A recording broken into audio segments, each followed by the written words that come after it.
Welcome to Unlimited Parenting, where we discuss having children with disabilities or special healthcare needs. My name is Allison, and with me today is my partner in crime, Melissa, and we are happy to bring you the third installment of IPUL, that's us, Idaho Parents Unlimited. That's us. Found it on Facebook. A show where I pull real stories and questions from real Idaho Facebook groups, and we take a deep dive into the answers. Are you ready? I am. Buckle up. Deal or no deal? Okay, so the first question that I was able to source is, what is legally required to obtain an IEP? Okay. Right? So that's a good question. That's a really good question. Yeah. So I took it as... That's what I was going to say. What's the context of this? So I guess you can take it a couple of different ways. So like, what do I need as a parent to legally obtain an IEP?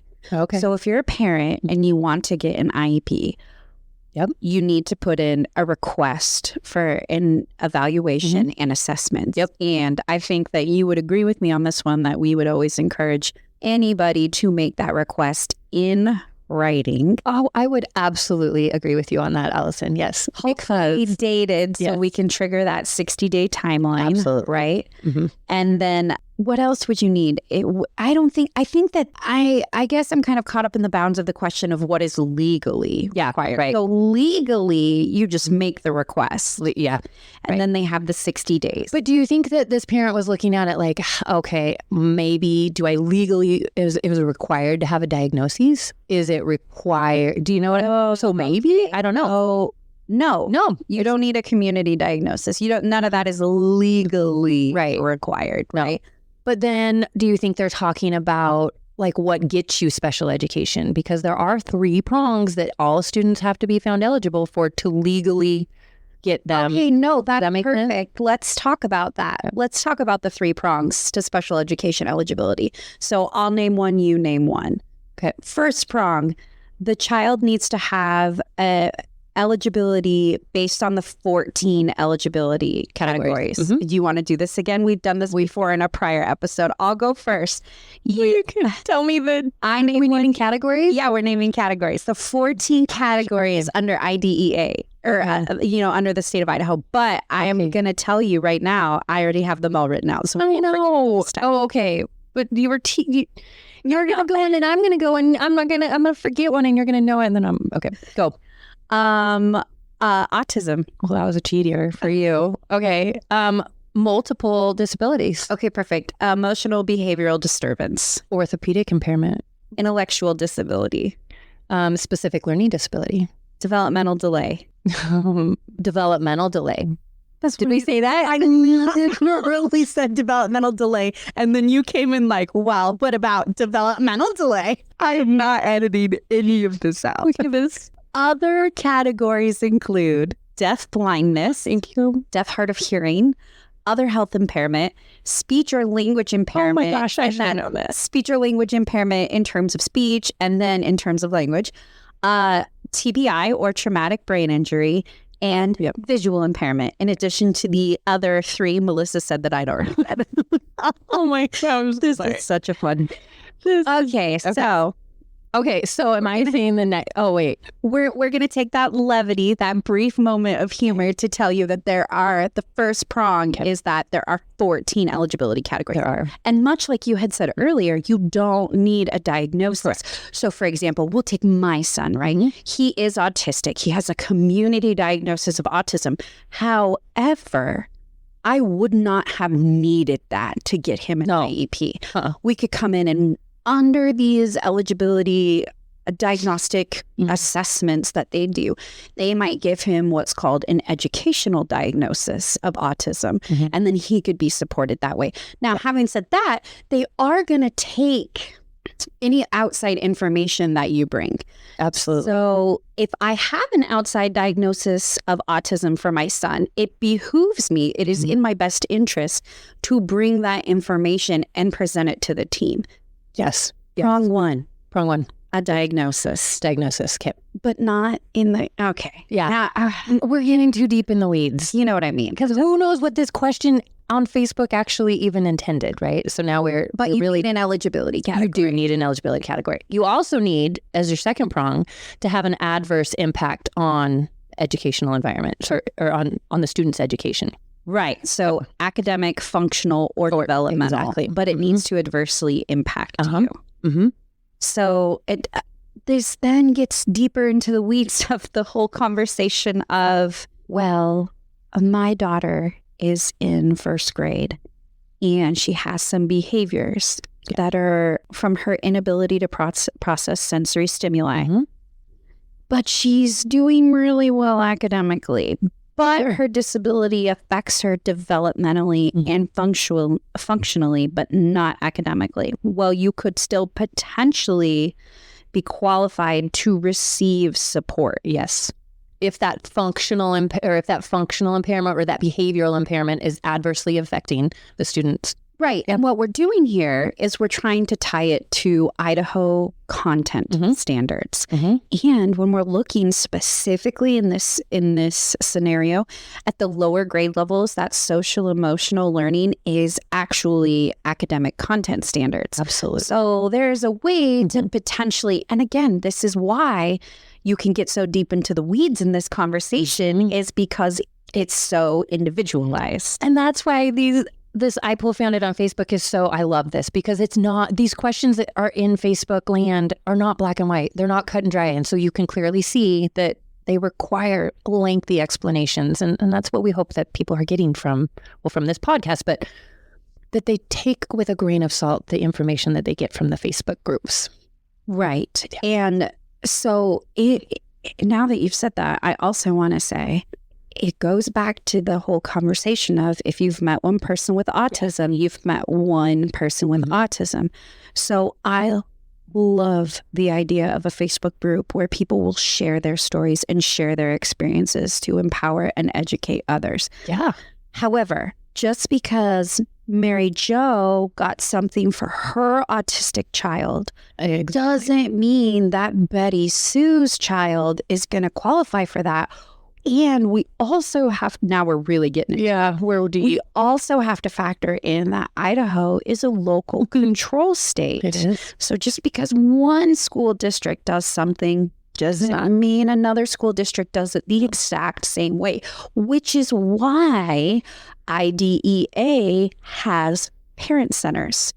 So in every single state. The individuals with professional development who have gone into the weeds on these things who could help educate and bridge knowledge gaps and provide information and resources. Yes. Am I right or am I right? You're right, sister. That's and what then we exist for. Just a big old plug for IPUL. Just parent centers as a whole. Parent centers as a whole. Third prong is the need for specialty designed instruction. So meaning that the student would require modifications to the curriculum that would be not accommodations to the curriculum, modification to the curriculum. So if a student is needing, my student is not on a grade level. He needs modification to his curriculum so that he is able to learn content standards still, but as appropriate for him. And then another fun, quick way to remember that is changes to what you're learning, not changes to how you're learning. So if I was a 504 and I had an accommodation, it could be that maybe I'm seated in the front of the class so that I have a change to how I'm learning. I'm still accessing the same material as all of my peers. I'm just in a different room in the class. But if I have changes to what material I'm learning, right? I'm at a different lexile level or whatever the case may be. Yes. So a quick bit about assessments. Okay. If I can. One of those Robert Rules of Order point of information right here. Legally, a child should be assessed, right? So it's not I'm saying this in a way that I have not fully thought through. Yeah. So part of an IEP eligibility legally is that a child will be assessed. Oh, yeah. What those assessments are and what they look like are going to vary based off of the IEP team coming together and getting parental input and team input, whether that looks like just observation or a functional behavioral assessment, or a Woodcock-Johnson 4, or a Wechsler intelligence scale. I guess I'm saying all of this to say that it's not always going to be the same assessments for every child. So legally, there's not like a battery or a menu of assessments that schools have. No, there's not a checklist that they must go down and complete. Right. X, Y, Z. Hyper individualized. So if a student, if a parent and a team are concerned about a student potentially being hard of hearing, they may not do an IQ assessment, right? Because that wasn't part of the concern. So there's not just a menu of assessments that I just wanted to add that in as part of, the legal part of it is that yes, your child should be assessed. But it's not that you as the parent need to go in with all of the assessments that you want your child to have.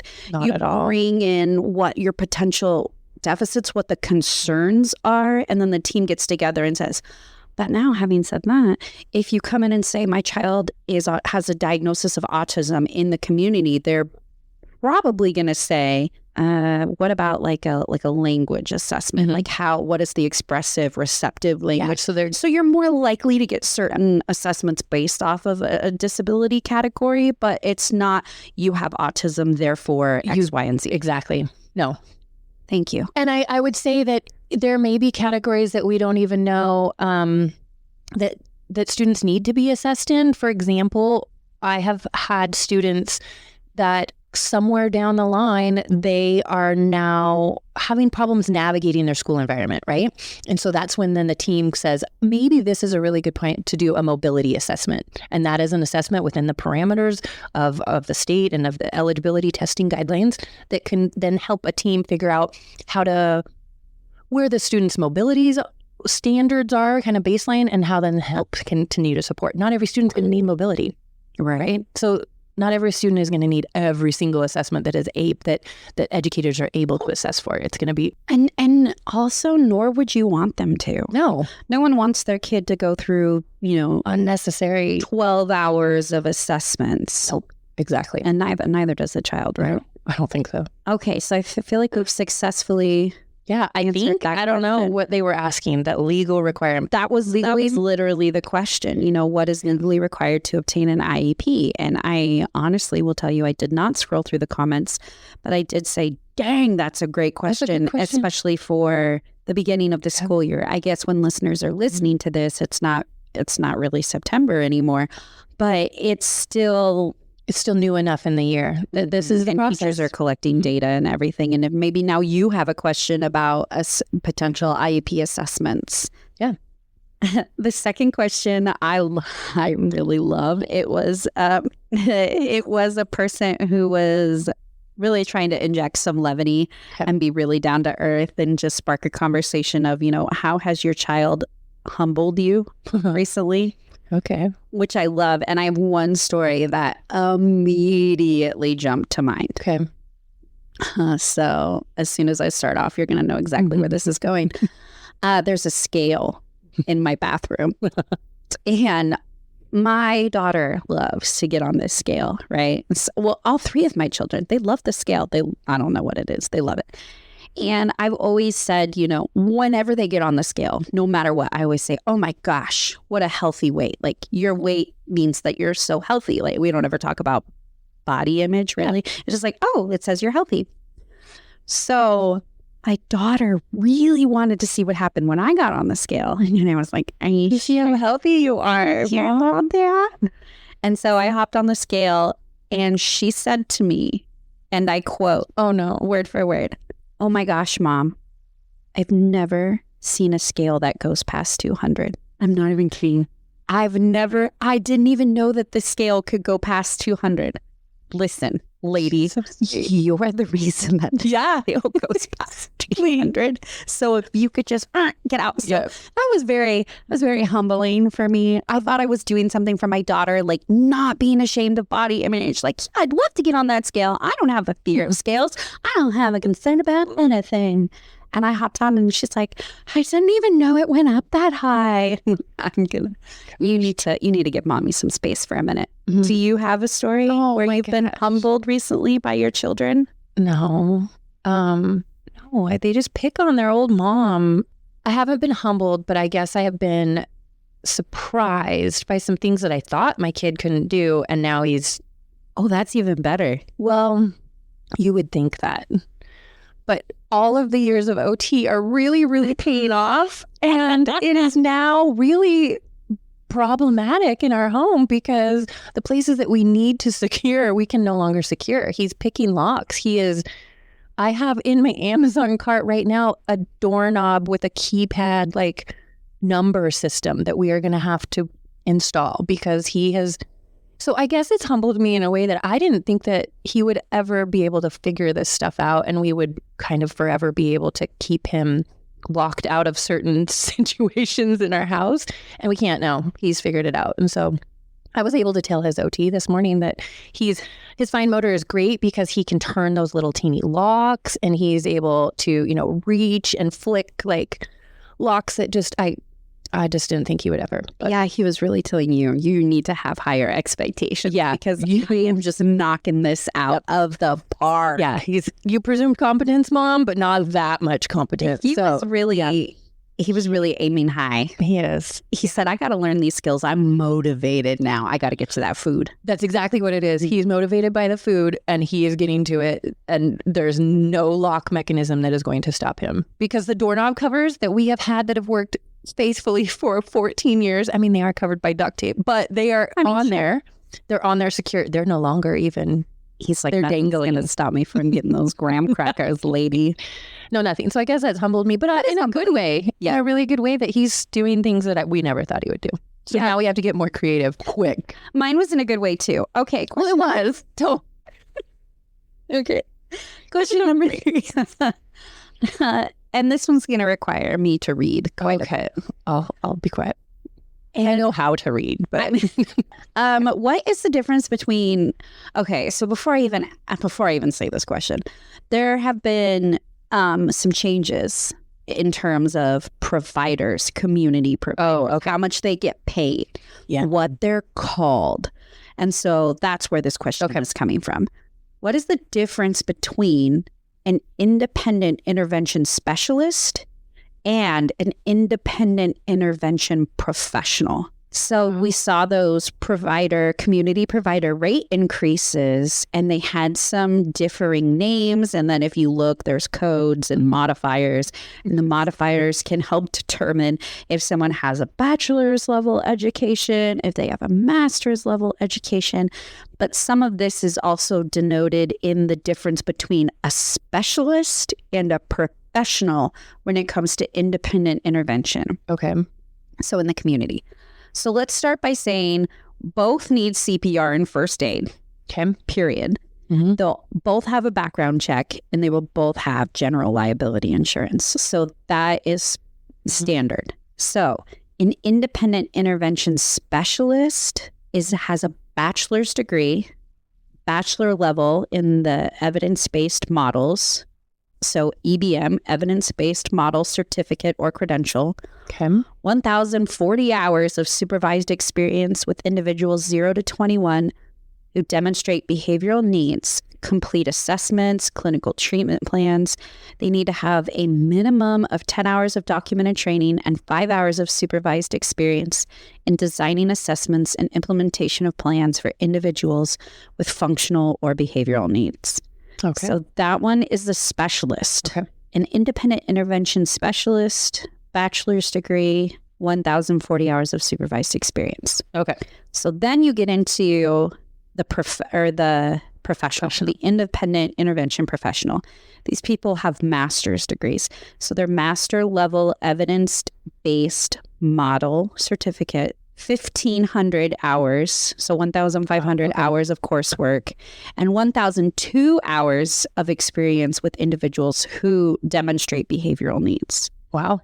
So that's a considerable jump. All of this to say, if you go, and this will be linked below in the description, if you go to the Department of Health and Welfare's website and you're like, I want to find an independent provider to provide behavioral intervention for my child, they have an ACT-P or they need to have one. These providers can help you with that. Even if your child doesn't have an ACT-P, they can help. They're not yet qualified for behavioral intervention. These individuals can help you. Even if you get the bachelor's level, the specialist, they have supervisors who can help you with that process. Okay.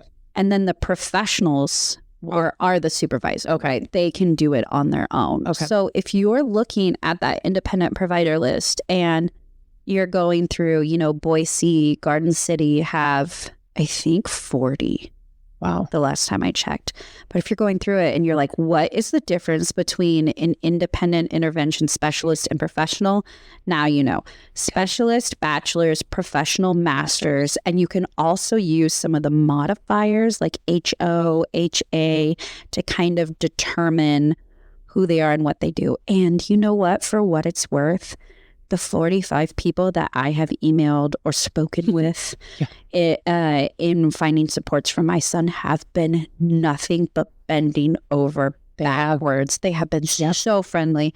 They are so kind. And this is not an endorsement of any one specific person or, not at all. Citizens at large, really, but just that they were like, hey, I don't have that availability, but I think I have a friend on this list who might. Let's reach out to them. That is the community support that you need when you're not even if you're not in crisis, even if you're a new parent, you're like, oh, my kid is just at a level that I cannot assist with. And these people are just call this person or reach out to this person. Awesome. And they've been so kind. So that's question number 3. The more you know. The more you know. Okay, here's question number 4. And I think this one's going to spark a longer conversation too. Okay. My son has Medicaid through the YES program, but recently he got diagnosed as autistic. Is there any benefit to applying for Katie Beckett, or should we just stay on YES? If we get Katie Beckett, do we have to do the yearly qualification evaluation like YES?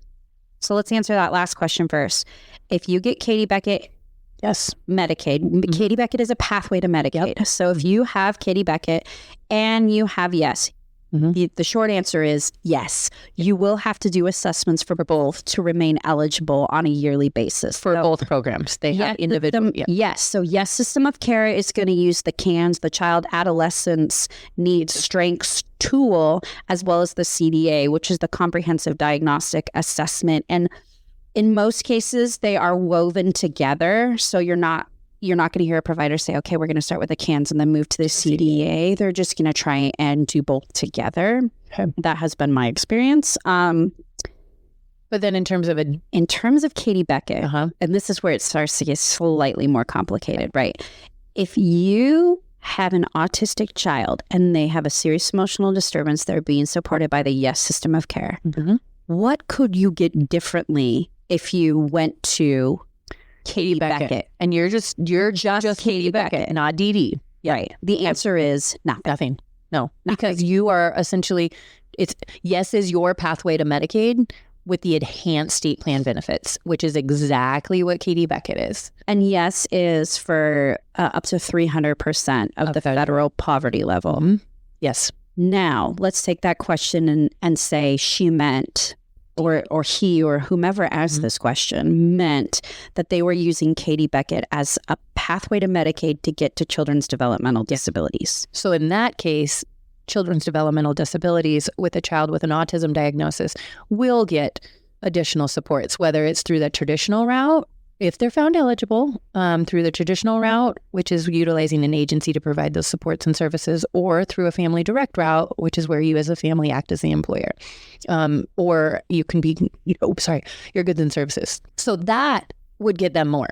Right. So if you have an autistic child and you want to see if your child can be found eligible for children's developmental disabilities, and you go, let's say, the family directed route. You're going to get your budget, and then you can use that budget to hire your own community support worker, or potentially buy, like you said, goods and services, a sensory swing, Bailey shoes, fidgets, social stories. A week ago, in fact, there is another episode where we do go on and on about what you can use your budget for. It should be part 2. So it's the IPUL found it on Facebook right before this one. So if she is, and sometimes people use Katie Beckett and Children's Developmental Disability or the DD program interchangeably. I wonder if that's what she's talking about. She already has a pathway to Medicaid. She is already getting Medicaid, everything that she would from Katie Beckett pathway to Medicaid. In addition, if they wanted to go the Children's Developmental Disability route, that would then provide additional supports through either a budget or the traditional route in the community through an agency. Right. So I think that's what she's asking. I agree completely. I think that's exactly what she's asking them, or they are asking. But if you have Yes program for your child and someone told you about Katie Beckett is just a pathway to Medicaid for families who make too much money and they have a child with a developmental disability and that child needs supports and services. But Katie Beckett isn't the developmental disability program. So if your child wasn't a part of the Yes system of care and you wanted to get state plan Medicaid for OT, speech, physical therapy, but you didn't want children's developmental disabilities, you could apply for the Katie Beckett pathway to Medicaid to access those basic state plan services for your child. Yeah, and you could just have that. Yeah, but you're already getting that if you have Yes system of care. But if you're doing what you and I think this lady or this individual is talking about, which is they want to get to children's developmental disability to access that budget, then that is a separate program. It is a separate program. Through Liberty, just like Yes, goes through Liberty, Idaho's independent third-party assessor. And then they're going to get assessments, which looks like Vineland or VABS or whatever, what have you. But yes, you're doing assessments every year for both programs because you need to stay eligible for both programs. The only caution that I would say is, maybe Yes. Well, what are they utilizing Yes for? Like if she's utilizing or they are utilizing Yes for respite, then that's something that they won't get. So Katie Beckett isn't going to provide them anything that they wouldn't normally get from the Yes program. Right. But the Yes program maybe have a couple things that you wouldn't have from just normals. But if you want DD, then if you want DD to, I wasn't trying to make it harder, but I'm trying to think. Yes has a couple of things that traditional Katie Beckett wouldn't offer families, and that's because that is necessary for children with serious emotional disturbances to have those respite hours built in, or But let's say you have Yes. And again, now I'm just taking this way out there. That's cool. That's what we did. You have Youth Empowerment Services, which is Yes. You have the 1915 I waiver. And now you're like, oh, what? I need X, Y, and Z. But no, I don't know where I'm going. I'll have to edit this out. I thought I had it in my brain and then it just whoosh. I thought you were going there too. I know. I lost my train of thought. The train was going down the tracks. And then it just switched. The final question. I'm actually really excited about this because somebody out there used our form. In the description box of every episode is a form that says if you have a topic you want us to discuss, or you have any kind of feedback or something you want to hear more of or less of, please let us know. Awesome. And someone used this form, and someone used our form. So we have a listener question. All right. And the question is, what are good books to read to your child during their bedtime routine? Oh, they just want some extra feedback from parents, brought to you by parents like you, right? I'll go first. Okay. Because I haven't read books for a long time. I'm a really big reader. And there are, so I could go forever on this topic. Let's be real. There are some really beautifully illustrated books that can suck you in. And it depends on, how much time. What does your bedtime routine look like, right? Do you have an hour? Or do you have 25 minutes and you just want to read because you read a statistic that said that, children by the time they hit kindergarten, they could have heard this many words if you read to them every night, right? So what is your capacity? How much time do you have?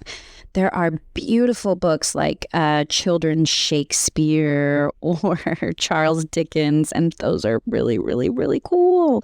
But books that my kids loved are those books for babies. Yeah. So artificial intelligence for babies, robotics for babies, engineering for babies, biology for babies. You get where I'm going here. Yeah. And they take experts in the field and they write it for really young learners. And they are board books.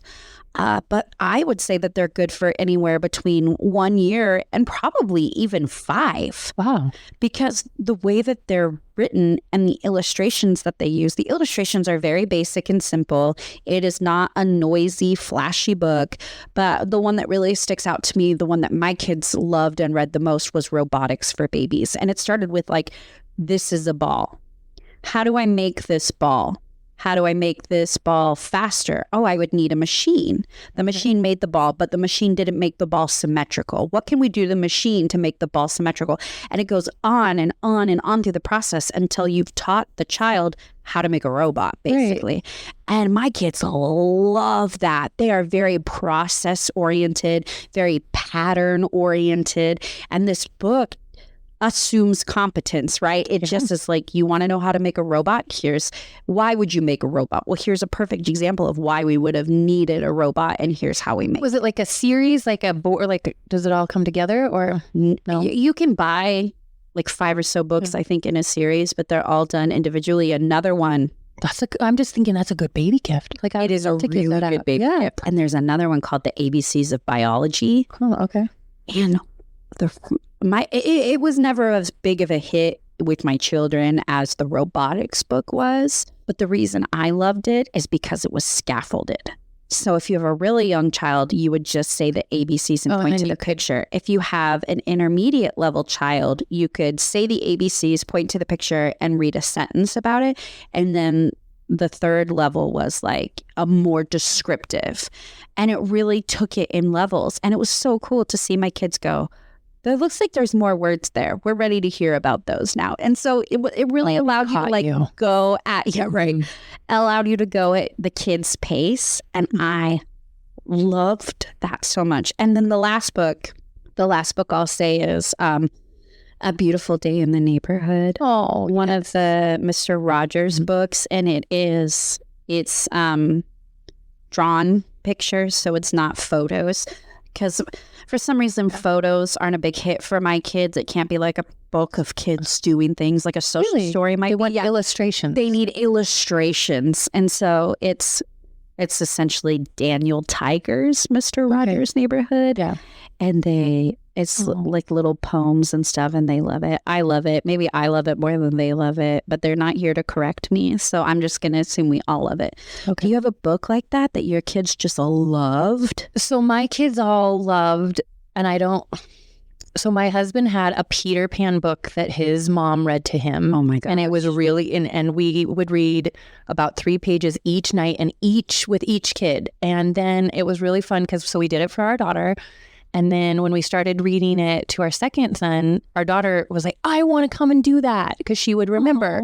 So it's the Peter Pan was very big in our family, and we read it with all of the kids, and everybody kind of all scaffolded on. Like, I mean, it wasn't but everybody loved it so much. It was like a memory of their childhood. So I think that what you said is really important. And when you're trying to decide a book to read to your child, is it has to be something that you're interested in too, because they pick up on that real quick. Absolutely. And they're like, oh my gosh, you like this book too? I want to be just like you. I want to like this book. And then they really start to like that book on their own accord, but they got bought into it because the parents were really that is so why they were bought in, because he would act out and he would read and it put so much into it. And Dad never did really the books with the kids. This was the one book that he did. I read the board books, and I loved the hippos books. It was like the hippos could go berserk, and hippos have a belly button, and I don't remember any. Really? It was in the olden days, like a long time ago, because my daughter's 19 now. Ooh. But those books, they stayed the whole time. I don't know. And there was a hippos go to bed, but now that you're saying, are those the Sandra Yes. Okay. Yes. A whole line of hippo books. So maybe I was like into hippos. I don't know. But I think that maybe they did the opposite that I was supposed to do before bed, because I would get so into those books and the hippos went berserk and like we would just go wild. And now I'm realizing that wasn't a very good bedtime routine. It's not very calming. It's not calming. It's not calming at all, but it's what we did. So whoops. So don't take my advice. Read those in the morning. Okay, but when you're talking about books to calm you down, my mom will watch my children, like grandparents do. Every so often they'll take the kid for the night or for the weekend. And I told her, I was like, I read to my kids at bed and they're going to kind of expect that because it's their routine. So I brought you a book. I mean, no pressure, but just so you know they're going to ask for it. And my mom said, essentially, absolutely not. But what she did do, and they loved it, was I thought she was playing an audiobook because my kids were like, we listened to a book. And I'm like, audiobook, great. Good idea, Grandma. I'm glad that you liked it. We'll incorporate that into our routine. She wasn't listening to an audiobook. She was on like the Calm app or a sleep app, and she was listening to Matthew McConaughey like narrate something. And my kids were falling asleep to that. All right. They were falling asleep to Matthew McConaughey like, I was inside of a coffee shop. What? And it was dark.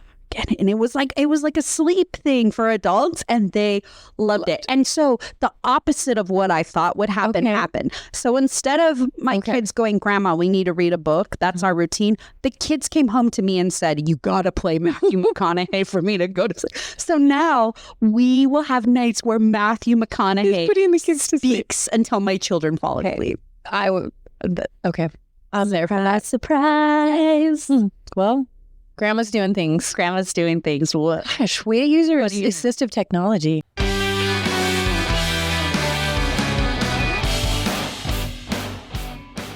Thank you so much, everyone out there, for listening in.